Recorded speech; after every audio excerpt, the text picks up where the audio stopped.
오늘 다윗 이야기 15번째 시간입니다.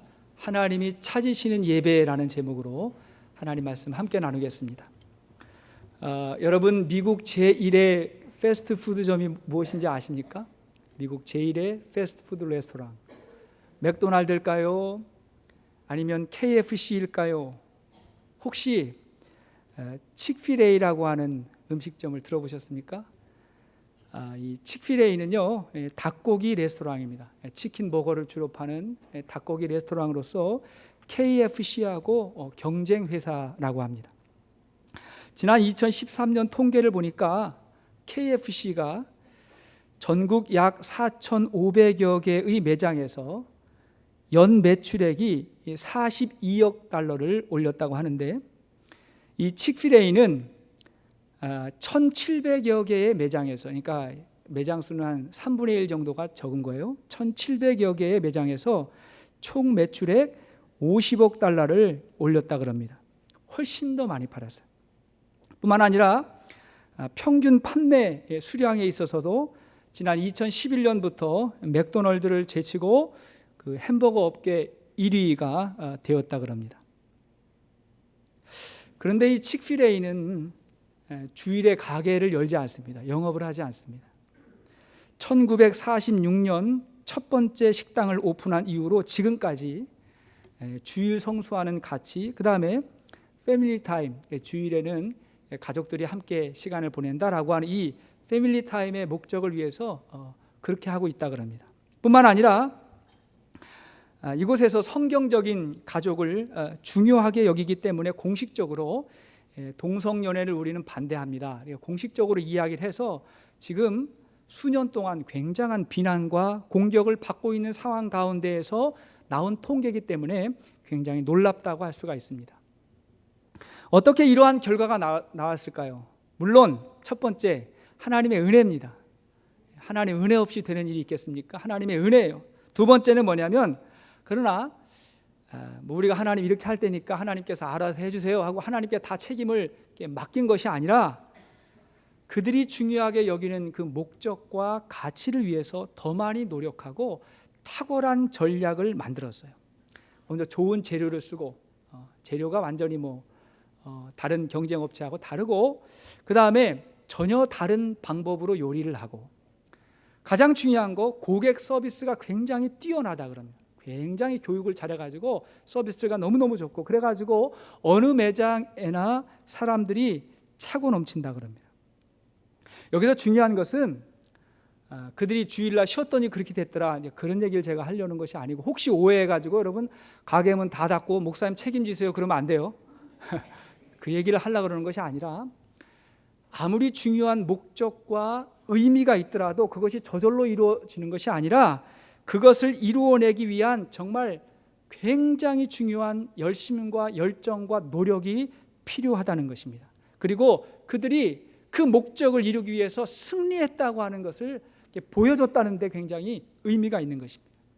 우리는 평소에 내가 하나님 믿습니다, 하나님의 영광을 위해서 우리가 삽니다 라고 그렇게 이야기하는 것도 중요하지만, 그 숭고한 믿음의 가치를 위해서 우리가 얼마나 노력하고 대가를 지불하느냐라고 하는 것도 중요한 것입니다. 자, 목적도 중요하지만 그 목적을 이루어가는 과정이 중요한 것입니다. 자, 지난 시간에 말씀드렸죠. 목적을 이루어가는 과정이 중요하다. 지난 시간에 우리는 다윗의 좋은 측면도 봤고 조금 미숙했던 측면도 보게 되었어요. 좋은 부분이 어떤 부분입니까? 다윗이 이스라엘의 통일 왕이 되고 난 다음에 처음으로 했던 일이었습니다. 무엇이에요? 예루살렘의 수도를 정하고 그 다음에 그곳에 하나님의 법궤를 모셨던 일입니다. 모시려고 했던 일입니다.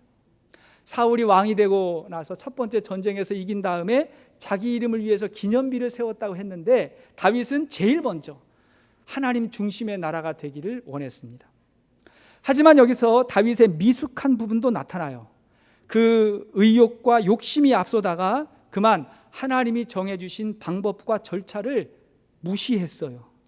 그러다가 법궤를 가장 가까이에서 운반했던 우사가 죽게 되었습니다.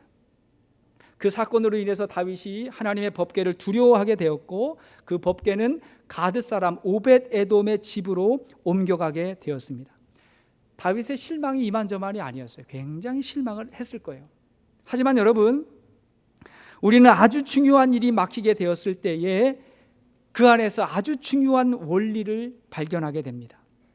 위기는 또 다른 기회가 되고 실패를 통해서 우리는 성공의 중요한 원리들을 배우게 됩니다. 우리는 이 다윗의 실수를 통해서 우리 신앙생활에서 가장 중요한 예배의 원리를 배우게 되는 것입니다.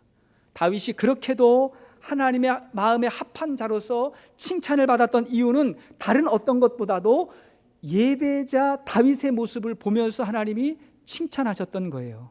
자, 다윗을 보면서 우리가 배워야 되는 예배의 중요한 원리가 무엇일까요?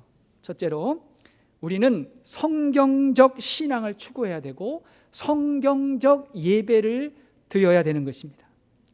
우리는 이미 오벳에돔의 신앙을 칭찬했어요. 다윗이 두려워한 그 법궤를 오벳에돔의 집에 옮기는데 오벳에돔이 자기도 두려워하지 않았을까요? 혹시 이 법궤가 우리 집에 있고 또 잘못 이렇게 보관했다가 우리 집에 큰 재앙이 닥치면 어떻게 하나라고 하는 두려움과 부담감이 있었음에도 불구하고 오벳에돔이 자기 집에 법궤를 모시게 되었어요. 자, 그러고 나서 결과가 어떻게 되었습니까? 11절 말씀 보십시오. 자, 사무엘하 6장 11절 말씀 시작. 여호와의 궤가 가드 사람 오벳에돔의 집에 석 달을 있었는데 여호와께서 오벳에돔과 그의 온 집에 복을 주시니라. 오히려 그의 가정에 복을 입게 되었어요. 우리는 우리 주위에서 어렵지 않게 이런 일들을 볼 수 있습니다.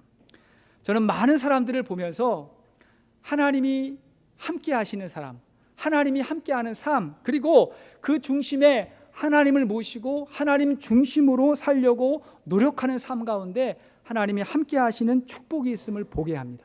하나님이 형통케 하시는 복이 있음을 보게 됩니다. 그렇게 오벳에돔의 집에 복이 임했다는 사실을 다윗이 듣게 되었어요.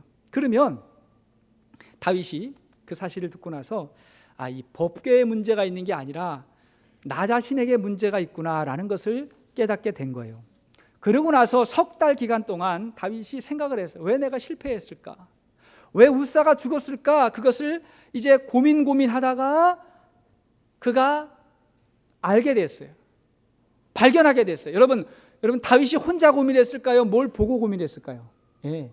여호와의 율법을 보면서 그 법궤가 처음 만들어졌을 때의 그 상황, 그때 주셨던 하나님의 말씀을 보면서 다윗이 지금 뭐가 잘못됐는지를 비로소 발견하게 된 것입니다. 사람들에게 믿음이 있고 열심도 있는데 중요한 것은 그 일이 하나님이 기뻐하시는 방법대로 되어져야 한다는 것입니다. 그리고 그걸 어디를 보고 알 수 있어요? 성경을 통해서 우리가 알 수 있는 것입니다.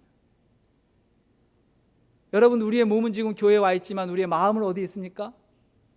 마음이 어디 있어요? 혹시 토끼처럼 용왕인 앞에 끌려간 토끼가 간을 어디다 두고 갔어요?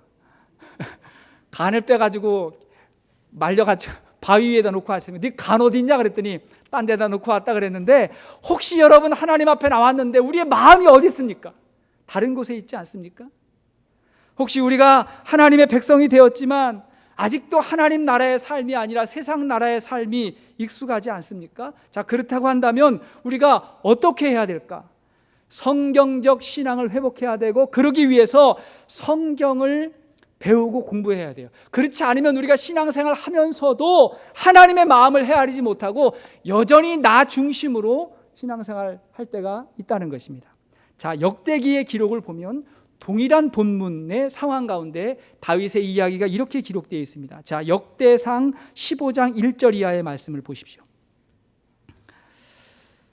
자, 시작. 다윗이 다윗성에서 자기를 위하여 궁전을 세우고 또 여호와의 궤를 둘 곳을 마련하고 그곳을 위하여 장막을 치고 다윗이 이르되 레위 사람 외에는 하나님의 궤를 맬 수 없나니 이는 여호와께서 그들을 택하사 여호와의 궤를 메고 영원히 그를 섬기게 하셨음이라 하고, 자, 여기를 보시면 다윗이 법궤를 모셔오기 위해서 철저하게 준비했어요. 그리고 레위 사람 외에는 하나님의 궤를 맬 수 없었구나.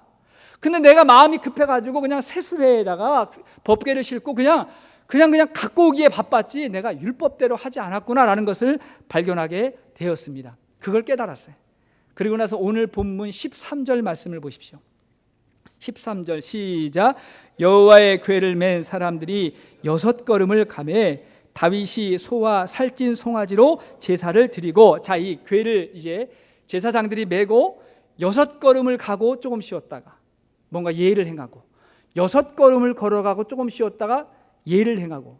여러분, 이 모습을 통해서 지금 다윗이 굉장히 조심하고 있다는 거 알죠? 한 걸음 한 걸음 옮길 때마다 혹시라도 이 우사가 죽었던 것처럼 또 예상하지 못하는 일이 벌어지지 않을까라고 생각하면서 정말 조심하면서 법궤를 지금 메고 오고 있는 것입니다. 자, 그 사실을 어디에서 깨달았다고요? 성경을 통해서 그거를 깨닫게 된 거예요. 어떤 분은요, 평생 교회 다니면서 중직까지 되셨는데 어느 날 갑자기 충격적인 깨달음을 얻게 되었어요. 이렇게 이야기하십니다. 내가 평생을 성경 없이 교회 생활을 했구나. 자신이 성경을 배우지 아니하고 훈련 없이 내가 종교 생활을 했다는 사실을 비로소 발견하게 되고, 그 다음에 그걸 알았는데 이미 늦었다고 이야기하는 분도 계세요. 하지만 여러분, 늦었다고 생각할 때가 가장 빠른 시기인 것입니다. 할렐루야. 그렇잖아요. 늦었다고 생각하는 그 시기가 가장 빠른 거예요. 분명한 것은 예배만 10년 동안 드렸다. 그 신앙도 물론 중요하지만, 그러나 그 예배를 10년 동안 드릴 때 그 사이에 성경을 착실하게 공부하고 성경을 연구하고 성경 공부의 시간을 갖고 훈련을 했다면, 그걸 통해서 그 10년 동안의 예배 기간 동안에 신앙의 뿌리를 더 깊이 있게 내리고 그것으로 말미암아 더 아름다운 신앙의 열매를 맺을 수 있지 않았겠습니까? 할렐루야. 그게 중요한 거예요. 저는 우리 성도님들께서 그런 고백하시는 분 참 많이 들었어요. 내가 어렸을 때부터 신앙생활을 했습니다.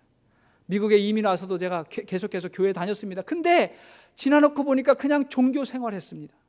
말씀을 배우고 공부하면서 훈련받으면서 비로소 그것이 내 신앙의 가장 중요한 기초가 됐고, 그게 되니까 매 예배 시간마다 신앙의 뿌리가 깊어지는 것 같습니다. 그렇게 이야기하시더라고요. 요즘 세월호가 가라앉아가지고 여러 가지로 막 이야기들이 많고 한국 사회 전체가 가라앉았다, 그런 표현들을 우리가 어렵지 않게 듣게 됩니다. 맞아요. 여러 가지가 참 답답하고 안타까운 상황을 우리가 보게 되었어요. 근데 그거는 한국 사회뿐만이 아니라 한국 교회도, 그리고 우리 신자도, 우리의 신앙도 빨리빨리만 하다가 착실하게 배우고 훈련하는 일을 게으리 하다가 지금 여러 상황의 위기에 직면하게 된 것입니다. 다시 성경으로 돌아가야 됩니다. 말씀으로 돌아가야 돼요. 제가 좀 극단적으로 표현을 하면, 여러분, 성경을 체계적으로 배우지 아니하고는 절대로 온전한 신앙생활 불가능합니다. 따라합시다. 성경을 배우지 않고 온전한 신앙생활, 옆에 사람 얼굴을 한번 보고 불가능합니다. 시작. 불가능합니다. 성경을 알지 못하고 온전한 신앙생활 불가능합니다. 여전히 자기 중심대로 신앙생활하고 자기 마음대로 내가 보고 지키고 살아가는 거예요. 두 번째, 그렇게 바른 성경적 신앙 위에서 우리는 하나님이 찾으시는 바른 예배를 드릴 수 있어요. 자, 하나님이 기뻐하시는 진정한 바른 예배를 드려야 됩니다. 예배보다 더 중요한 것, 예배자가 되는 것이고, 예배의 형식도 중요하지만 더 중요한 것은 예배자의 마음이에요. 그 형식을 그렇게 하나님께서 중요하게 여기시는 것은 그걸 통해서 우리의 마음을 하나님께서 확인하시기를 원하는 것입니다. 이제 합당한 절차와 방법으로 법궤가 다윗 성이라 불리는 예루살렘 성으로 들어오게 되었어요. 이때 다윗이 정말 조심스럽게 6걸음 떼고 멈추고 6걸음 떼고 멈추고 그렇게 예의를 갖추고 그러면서 온 힘을 다해서 법궤를 맞이하는데, 그러면서 이제 그 먼 곳에서 법궤가 들어와서 성 안으로 들어오는데, 다윗이 있는 그 다윗성 예루살렘 성 안으로 들어오는데 다윗이 얼마나 기뻤는지, 내 나라에, 지금 내가 살고 있는 성에, 내 삶에 하나님의 법궤가 들어오는 걸 보고 너무 기뻐가지고 덩실덩실 막 춤을 추는 거예요. 춤을 추는데 지금 성경을 보니까 그가 입고 있는 옷이 이렇게 벗어지는 것도 모르고 그의 몸이 보이는 것도 모르고 너무 좋아가지고 찬양을 했다. 왕의 체면 같은 게 없어요. 남들이 나를 어떻게 볼까 그것도 없어요. 그냥 너무 좋아가지고 하나님 앞에 기뻐하는 다윗의 모습을 볼 수가 있습니다. 하나님을 생각하는 다윗의 마음이 그와 같았다는 거예요. 여러분 시편의 말씀을 읽어보면 성전으로 올라가는 노래 하면서 기록된 다윗의 시편이 얼마나 많은지 몰라요. 하나님의 성전을 생각하고 하나님과의 만남을 귀히 여기는 다윗의 그 간절한 마음이 얼마나 많은지를 몰라요. 대표적으로 시편 27편 4절 한 절만 읽어보겠습니다. 시작. 내가 여호와께 바라는 한 가지 일 그것을 구하리니 곧 내가 내 평생에 여호와의 집에 살면서 여호와의 아름다움을 바라보며 그의 성전에서 사모하는 그것이라. 보십시오. 내 평생에 여호와의 집에 살면서 이게 뭐예요? 성전에서 예배자로 살겠다. 여호와의 아름다움을 내가 바라보고 살겠다. 그렇게 고백했어요. 이게 다윗의 마음이었습니다. 여러분 성경을 보면 하나님께서 가장 기뻐하셨던 성전이 무엇일까요? 하나님이 가장 기뻐하셨던 예배가 어떤 예배일까요? 그 오랜 시간 동안 성전도 많았고 예배를 드리는 사람도 많았는데 하나님이 가장 기뻐하셨던 성전과 예배자 누구였을까요? 자, 오늘 본문에 나오는 다윗의 장막과 그가 드린 찬양이에요. 다윗이 임시로 지금 성 안에 법궤를 보관하려고 만들어 임시로 된 그 장막을 하나님이 찾으신다 그랬어요. 사도행전 15장 16절 말씀 보십시오. 사도행전 15장 16절. 자, 시작. 이후에 내가 돌아와서 다윗의 무너진 장막을 다시 지으며 또 그 허물어진 것을 다시 지어 일으키리니. 아멘. 자, 하나님이 뭘 다시 짓겠다고요? 다윗의 장막을 다시 짓겠다, 회복하겠다. 이 당시에 이스라엘은 지금 나라도 망했고 종교도 무너졌고 온갖 우상 숭배로 인해서 하나님의 영광이 가려웠을 때, 그때 아모스 선지자를 통해서 하나님이 주셨던 말씀은 뭐냐면 내가 내 백성을 다시 회복할 건데 그때 다윗의 무너진 장막을 내가 다시 재건하리라. 그렇게 말씀하세요. 그러니까 하나님의 마음이 어디 있던 거예요? 다윗의 장막에 있었던 거예요. 여러분 생각해 보면 사실은 왜 하필 다윗의 장막이었을까? 하나님이 기억하시는 것이. 사실 하나님의 명령을 듣고 처음으로 장막을 지었던 사람이 모세입니다. 모세가 지었던 장막이 가장 새 거예요. 뿐만 아니라 역사상 성전을 가장 아름답게 지었던 사람은 솔로몬입니다. 솔로몬이 지은 성전은 너무너무 아름답고 화려한 거였어요. 근데 하나님은 처음으로 지었던 모세의 장막도 아니고 그 화려하고 웅장했던 솔로몬의 장막도 아니라 하나님의 마음은 그 다윗이 지었던 임시 장막, 내가 그걸 다시 회복하겠다, 이렇게 말씀하셨어요. 어떤 의미일까요? 하나님은요, 건물, 장막, 규모 이게 중요하지 않았고 그 안에서 예배 드리는 이 다윗의 열정, 그 뜨거움, 그 순수했던 마음을 하나님께서 기억하시고 나는 그런 예배자를 원한다, 나는 그런 교회를 원한다고 하나님께서 말씀하신 것입니다. 여러분 오늘 우리가 이러한 이 다윗의 마음과 이 열정을 기억하는 예배 드릴 수 있기를 주의 이름으로 축원합니다. 다윗은 예배의 복을 받은 거예요. 하나님은 오늘도 다윗과 같은 예배자를 찾으세요. 다윗이 많은 복을 받았지만 그 복의 중심에는 하나님을 향한 그의 간절한 예배자의 복이 다윗에게 있었던 것입니다. 사도행전 13장 22절 말씀 보십시오. 사도행전 13장 22절 그 유명한 말씀이죠. 자, 시작. 다윗을 왕으로 세우시고 증언하여 이르시되 내가 이새의 아들 다윗을 만나니 내 마음에 맞는 사람이라 내 뜻을 다 이루리라 하시니라. 여기 보십시오. 내 마음에 다윗이 맞는 사람이다. 옛날 번역으로는 내 마음에 합한 사람이었다. 여러분 왜 하나님이 다윗을 보면서 내 마음에 꼭 들었다, 내 마음에 합했다라고 그렇게 칭찬해 주셨을까요? 무엇 때문에 그랬을까? 전 두 가지라고 생각합니다. 하나는 뭐냐면 하나님의 마음을 먼저 헤아렸던 다윗의 마음을 하나님이 알았어요. 늘 하나님의 마음을 먼저 헤아렸어요. 두 번째는 뭐냐면 하나님을 갈망하는 사람이었어요. 다윗은 하나님을 찾고 하나님을 갈망하는 사람이었어요. 예, 하나님을 갈망해야 하나님의 마음을 헤아릴 수가 있잖아요. 이 하나님을 갈망하는 것이 예배예요. 하나님을 찾는 것이 예배예요. 다윗은 언제 어디서나 그가 광야에 있을 때나 왕궁에 있을 때나 내가 하나님을 갈망합니다. 내가 찾습니다. 그렇게 하나님 앞에 나아갔습니다. 사랑하는 여러분, 하나님 앞에 바른 예배를 드리지 못하면 하나님의 축복은 없습니다. 예배에 승리하지 못하면 믿음 생활의 승리는 없습니다.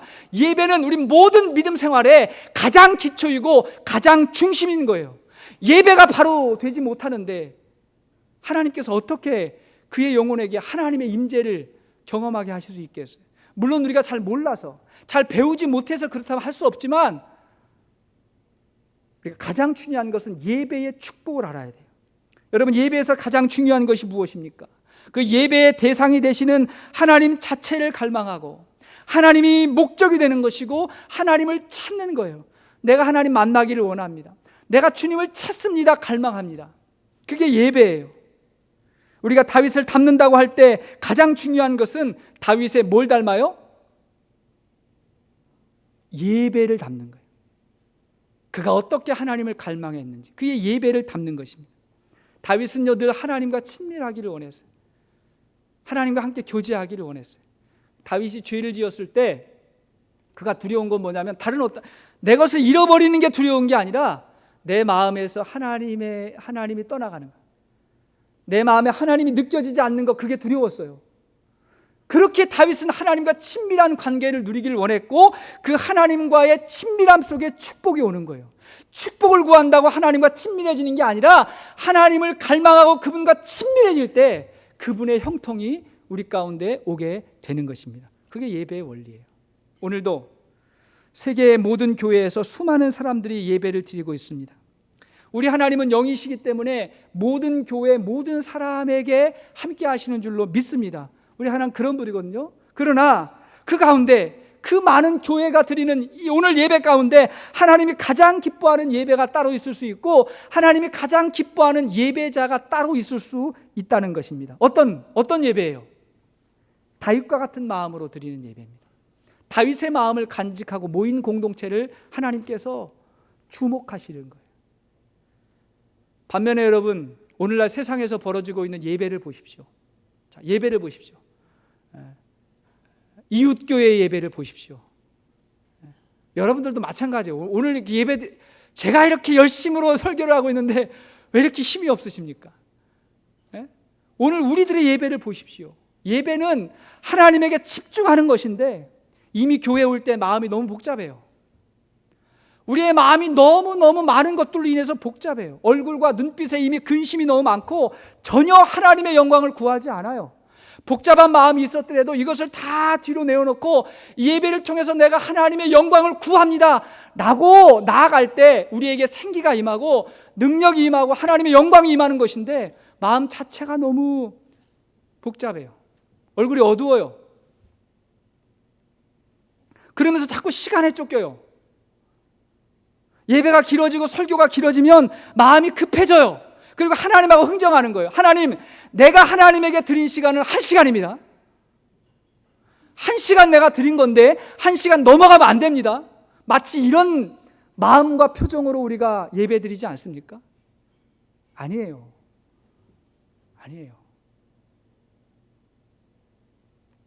더 심각한 것은 하나님을 경외하는 예배에 자기 체면이 먼저 생각이 되는 거예요. 내 체면이 생각이 돼요.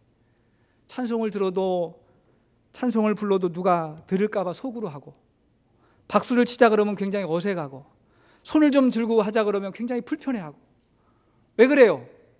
하나님에게 손을 들고 하나님에게 찬양하는데 자꾸 내 체면이 생각이 되고 주위 사람들이 자꾸 의식이 되는 거예요. 물론 주위 사람들에게 무례하면 안 되겠죠.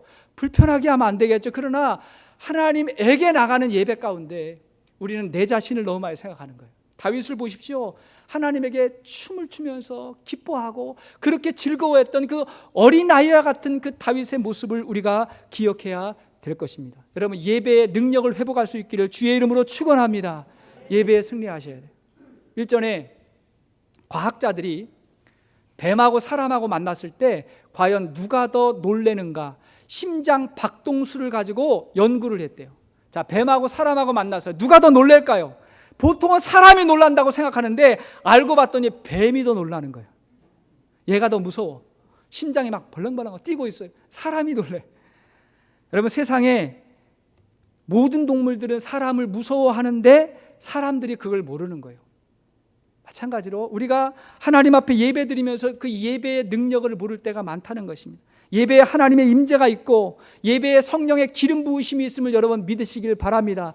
그리고 내가 예배의 승리함으로 말미암아 나에게도 능력이 임하고 하나님의 권능이 부어지고 내가 하나님의 지혜를 입고 내 마음에 어떤 염려나 두려움이나 부정적인 마음들이나 이런 모든 것들이 다 비워지고 하나님의 역사를 이룰 수 있는 그런 믿음의 사람으로 세워질 수 있기를 바랍니다. 예배를 통해서 그런 역사가 있기를 바랍니다. 그게 다윗의 예배였던 것입니다.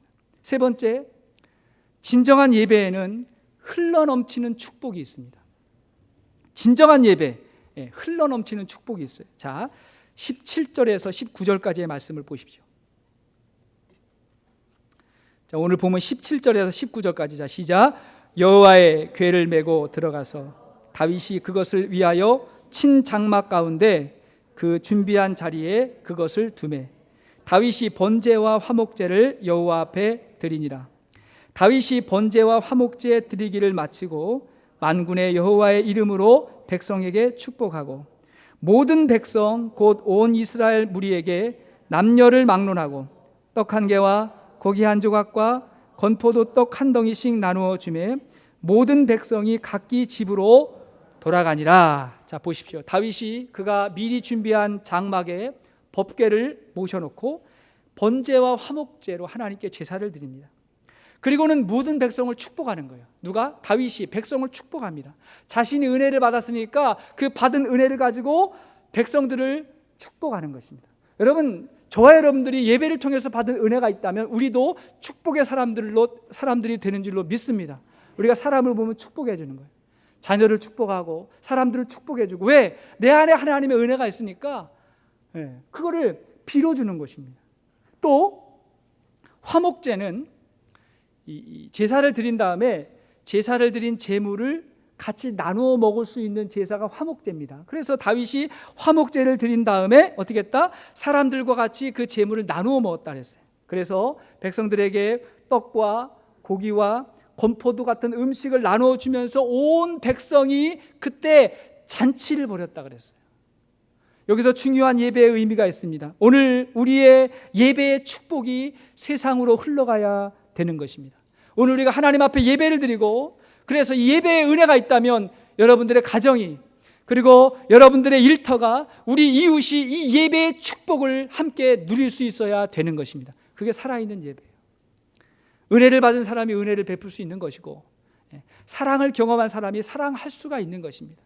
우리가 모여서 하나님께 뜨겁게 예배했다면 여기서만 끝나는 예배가 아니라 이것이 끝이 아니라 이제 그 축복이 우리의 가정으로 나가고 우리의 목장으로 가고 우리의 선교지로 나가고 그리고 흘러서 세상으로 넘치는 그 비전을 하나님께서는 예배를 통해서 우리에게 보여주시는 것입니다. 할렐루야. 이런 예배의 축복을 우리가 기대할 수 있기를 바랍니다. 제가 너무 감사한 것은 이제 우리 청년들이 우리 2부 예배 같이 드리고 그 다음에 목장 모임이 지금 주중 목장에 잘 이어지면서 청년도 정식적으로 섬길 수 있는 기도할 수 있는 목장이 세워져야 되겠다라고 생각하면서 이번 달에 청년이 후원할 청년 목장에서 후원할 선교지가 정해졌습니다. 인도 목장입니다. 인도에서 선교하시는 또 인도와 그 네팔 접경 지역에 히말라야 지역에서 사역을 잘 감당하시고 있는 그 선교사님을 우리 청년 선교 후원 지역으로 정하고 이제 선교지가 하나 더 넓어지게 되는 그런 축복이 있었습니다. 얼마나 귀합니까? 인도라고 하는 나라를 우리가 품는 거예요. 저도 이제 관심이 가는 거예요. 그 나라가 어떤 나라인지 어떤 하나님의 역사들이 있는지 기도하게 되고 그러면서 우리의 세계관이 더 넓어지게 되고 우리 믿음의 공동체가 우리뿐만이 아니라 점점점 우리가 모여지면서 하나님의 나라가 세워지는 그런 은혜와 축복이 있기를 바랍니다. 여러분, 우리가 신앙생활하고 하나님의 은혜를 입었어요. 받았어요. 그러면 천국이라고 하는 원리는요, 누룩처럼 번져나가는 거예요. 누룩처럼 같이 모여 있다가 접촉해 있다가 점점 빵이 커지는 것처럼 하나님 나라의 원리는 그런 거예요. 나랑 같이 있고 나와 함께 있고 나와 접촉하고 그런 사람들, 그런 공동체가 점점 하나님 나라가 세워지는 것이, 그게 하나님 나라의 원리예요. 여러분, 오늘 얼마 전에 세월호가 침몰하면서 우리의 마음이 얼마나 아팠습니까? 미국에 살고 있는 우리도 같은 민족이니까 얼마나 마음이 아프고 어려워서 같이 가서 촛불도 켜고 기도도 하고 마음도 함께 나누고 그런 분들도 많이 있어요. 굉장히 중요한 원리라고 생각합니다. 그런데 여러분, 거기서만 그치면 안 돼요. 그 먼 데 있는 사람, 그 어렵게 있는 사람을 생각하는 마음이 있었다면 그것뿐만이 아니라 지금 나와 함께하는 사람, 나와 접촉해 있는 사람, 나와 만나고 있는 사람, 이 사람들과의 관계를 통해서 점점 하나님 나라가 넓어지는 것이지, 그런 건 아무것도 생각하지 아니하고 옆 사람에게 무례하고 지금 내 주위에 있는 사람은 어떤 어려움이 있는지 전혀 신경 쓰지 않으면서 그냥 그런 일들에만 우리의 마음이 있다면 우리가 가장 중요한 것들 잃어버리고 사는 건지도 몰라요. 하나님 나라는 누룩같이 번져나가는 것입니다. 여러분, 생각해 보세요. 300여 명이나 되는 어린 학생들이, 또 사람들이 한순간에 죽게 됐어요. 그 상황을 생각하면 마음이 너무 아프고 너무 안타까워요.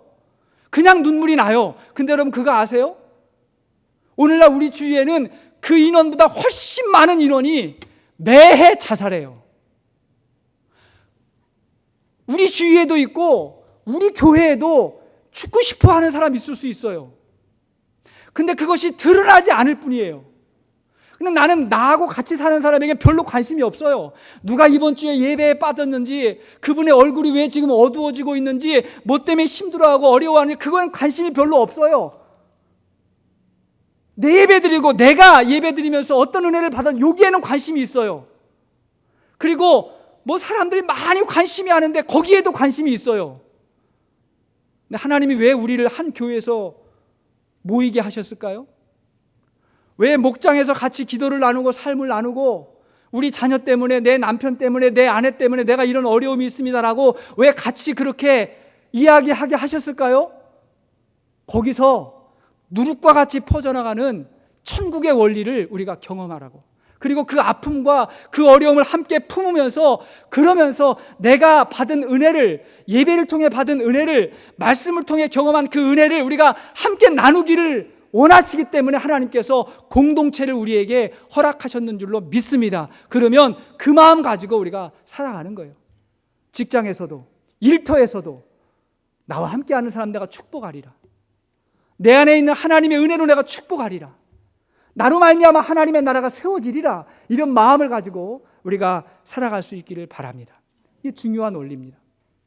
말씀의 결론을 맺겠습니다. 여기서 우리가 기억해야 될 게 있어요. 예배의 기쁨과 영광을 모르면 교회의 회방꾼이 됩니다. 예배의 영광을 모르면 여러분 교회의 회방꾼이 돼요. 오늘 본문의 미갈 같은 사람입니다. 여러분, 미갈이 누굽니까? 사울의 딸이죠. 그러면서 다윗의 아내였어요. 자, 이 상황 가운데 미갈이 어떠한 모습을 하고 있는가, 그걸 보십시오. 16절 말씀 보세요. 16절 시작. 여호와의 궤가 다윗 성으로 들어올 때에 사울의 딸 미갈이 창으로 내다보다가 다윗 왕이 여호와 앞에서 뛰놀며 춤추는 것을 보고 심중에 그를 업신여기리라. 자, 미갈을 보십시오. 자, 미갈은 그 무리 속에 있었어요, 없었어요? 없었어요. 그 많은 사람들이 왕과 함께 기뻐하고 있는데 미갈은 없었어요. 건물 안에서 창밖으로 구경하고 있었어요. 다시 말하면 예배를 구경한 거예요. 뭐하나 하고 이렇게 구경한 거예요. 구경하다가 보니까 하나님의 법궤가 어떤 의미인지, 그 기쁨이 뭔지는 몰라요. 그냥 그 가운데 벌어지고 있는 상황을 보니까 왕이 채통 없이, 채신머리 없이 춤추고 있는 거예요. 춤추다 보니까 아무도 별로 의식 안 하는데 이 사람 눈에는 다윗의 몸이 보인 거예요. 그걸 보고 와가지고 왕에게 말하는 거예요. 왕이시여, 채통도 없이 사람들 앞에서 창피하지도 않습니까? 어떻게 그렇게 할 수 있습니까? 라고 그렇게 이야기하니까 다윗이 뭐라 그래요? 이는 여호와 앞에서 한 것이라. 내가 사람 앞에서 한 것이 아니라 여호와 앞에서 한 것이다. 여러분, 예배의 의미를 모르니까 이 미갈처럼 비난하고 방해하고 회방하고 그러는 것입니다. 여러분, 오늘날 우리 공동체 안에 같이 예배드리지만 예배의 기쁨과 감격을 모르는 사람은요, 교회 와가지고 예배드리면서 눈은 딴 데가 있어요. 하나님 봐야 되는데, 하나님 앞에 내가 나가야 되는데 눈은 딴 데가 있는 거예요. 주보 보면서 오타 찾으시고 있고, 뭐가 잘못됐는지, 뭐가 잘못났는지 그런 거 보고 있고, 뭐 다른 사람들 보고 있고, 뭐 이런저런 말들이 많은 경우가 있거든요. 근데 그게 본질이 아니기 때문에 진짜 일주일에 한 번 나와가지고 하나님 앞에 예배 드리는데 내가 이 예배의 승리함으로 말미암아 내 인생에 승리하리라, 이 예배의 복을 받음으로 말미암아 나도 복을 받으리라, 하나님의 역사가 내 삶 가운데 일어나리라, 이런 마음 가지고 나가는 사람은요, 다른 게 눈에 안 보여요. 제가 넥타이 색깔을 매면, 잘못 매면 불편해가지고 저를 못 보는 분들이 있고, 제가 무슨 말 하는가 그거는 별로 생각 안 하고 그게 불편하죠. 그런 마음. 하나님에게 집중할 수 있는 그런 예배 될 수 있기를 바랍니다. 혹시라도 우리가 예배의 감격과 기쁨을 아직 경험하지 못했거나 그 감격을 잃어버리셨던 분들이 있었다면 오늘 다시 한번 마음의 문을 열고 다윗처럼 하나님을 찾고 갈망하는 살아있는 예배 주님 앞에 드리실 수 있기를 바랍니다.